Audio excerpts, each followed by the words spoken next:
한미 미사일 지침 개정으로 우주 발사체에 대한 고체 연료 사용이 가능해졌다.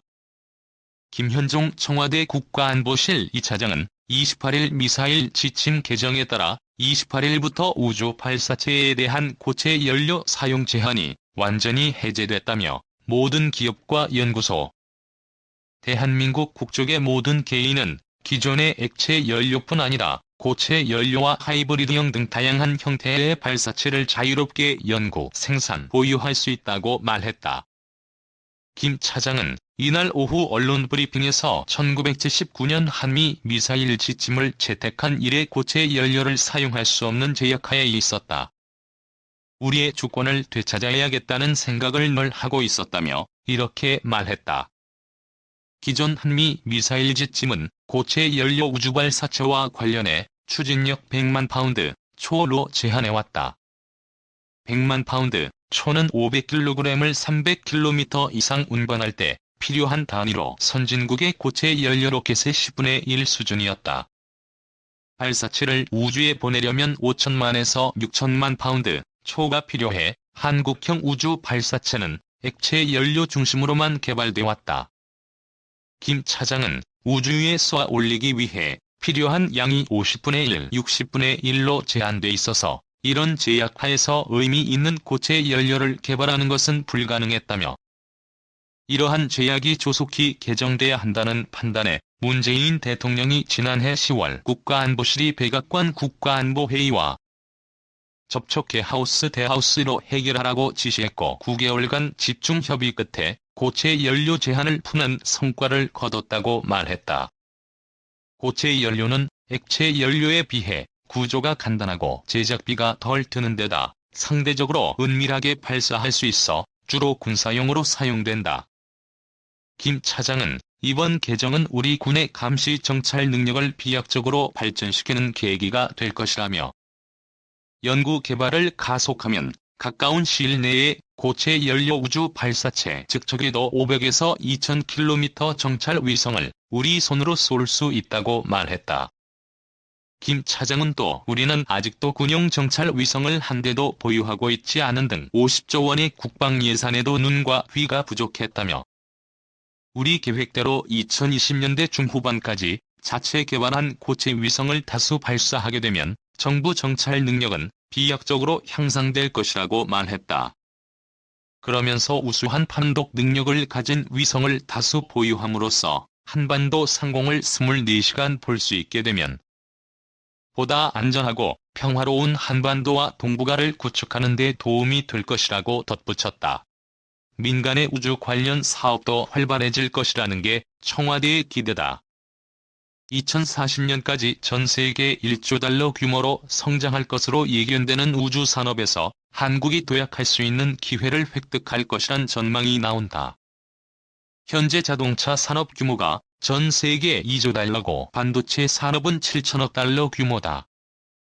김 차장은 20세기 조선 자동차 산업이 그랬듯이 21세기 우주 산업은 우리를 바꿀 것이라며 박정희 대통령이 산업 발전을 위한 고속도로 건설했고 김대중 대통령이 초고속 인터넷 고속도로 건설했다면 문재인 대통령은 4차 산업을 위한 우주 고속도로를 건설하고 있다고 말했다.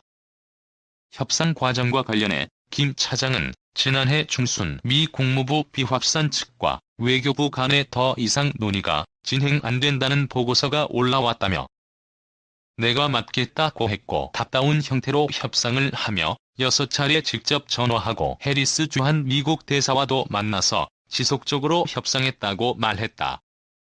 이달 초 스티브 비건 미 국무부 부장관이 한국에 왔을 때 한미 관계를 업그레이드하고 더 강화했으면 좋겠다는 뜻을 내비쳤고 그 틀에서 미사일 지침 개정도 이루어졌다고 한다.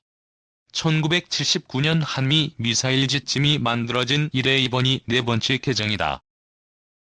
2017년 9월 문 대통령과 도널드 트럼프 미국 대통령의 전화회담으로 500kg이었던 탄두 중량 제한을 해제하는 내용의 3차 개정을 했다.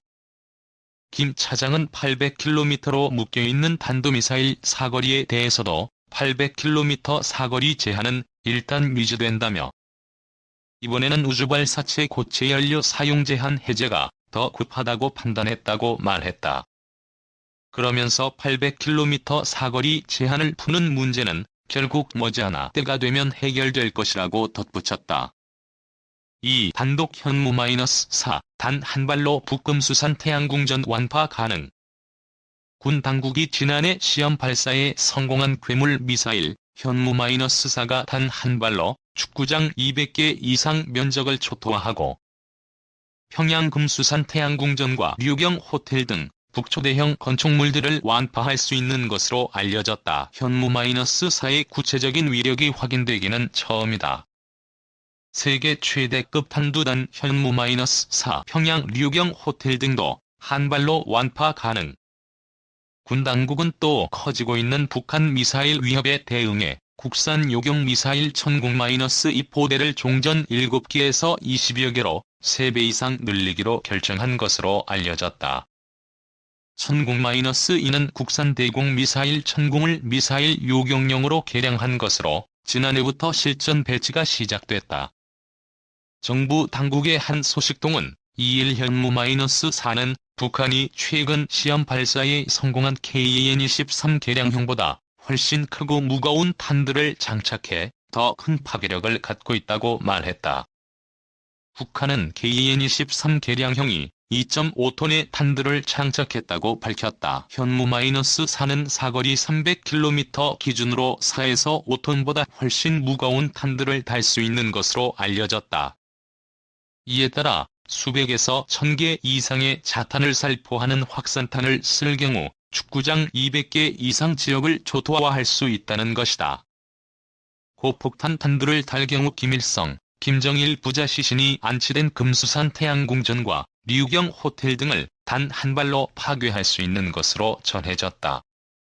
금수산 태양궁전은 평양 최대급 건축물 중 하나다. 류경 호텔은 높이 330m로 북한 최초의 100층 이상 건물이자 평양의 상징물 중의 하나다. 현무-4 지하관통 탄두의 경우 지하 100m 이상 깊이에 있는 이른바 김정은 벙커도 무력화할 수 있는 것으로 알려졌다. 현무-4는 김정은의 핵미사일 도발 사전 억제하는 게 주목적. 현무-4는 문재인 대통령이 지난해 7월 국방과학연구소를 방문해 세계 최고 수준의 탄도 중량을 갖춘 탄도미사일을 성공한 것에 축하 말씀을 드린다고 언급해 그 존재가 공식 확인됐다. 현무-4는 지난 2017년 ICBM 등 북한의 잇단 미사일 발사 및 핵실험, 한미 미사일 지침 탄두 중량 제한 철폐에 따라 본격 개발됐다. 4에서 5톤을 훨씬 능가하는 탄두 중량은 세계 단거리 탄도미사일에선 유례를 찾을 수 없는 최고 수준이다. 정부 소식통은 현무-4는 우리 대량응 징보복 전략의 핵심 전력으로 북한이 무모한 핵도발을 할 엄두를 내지 못하도록 가공할 위력을 갖고 있다고 말했다. 현무-4는 북한이 유사시 핵미사일 도발을 하면 고강도 보복용으로 사용하게 되지만 그보다는 김정은 북한 국무위원장이 현무-4의 위력에 겁을 먹게 해 유사시 핵미사일 도발을 할 수 없도록 사전 억제를 하는 게 주목적이라는 것이다.